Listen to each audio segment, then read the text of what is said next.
శ్రీగురుభ్యో నమః. శ్రీగణేశాయ నమః. కోటిజన్మార్జితైః పుణ్యైః మహావిద్యాశ్రయా భవేత్. మహావిద్యాశ్రయీ భవేత్. స్వప్నే కోటికులోత్పన్నైః పుణ్యకోటి ఫలైరపి. చాలా చక్కనైనటువంటి శ్లోకం, అతి మధురమైనటువంటి శ్లోకం. కోటి జన్మల పుణ్యఫలము వలన కానీ మహా ఉత్కృష్టమైనటువంటి విద్యలు లభించవు, వాటిని నేర్చుకోగలిగేటటువంటి శక్తి సామర్థ్యాలు ఉండవు.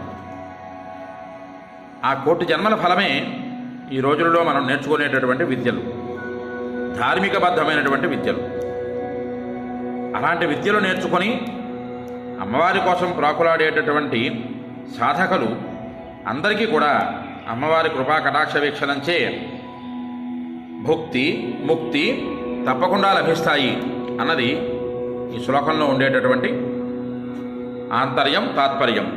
ఎవరైతే అమ్మవారి కోసం ప్రాకులాడతారో భోగశ్చ మోక్షశ్చ కరస్థయ్యవ, అమ్మవారు తన రెండు హస్తాలలో భోగము మోక్షము అనేటటువంటివి పట్టుకొని భక్తుడి కోసం, సాధకుడు కోసం ఎదురు చూస్తూ ఉంటుందట శ్రీపురంలో. అలాంటి అమ్మవారి కోసం మనం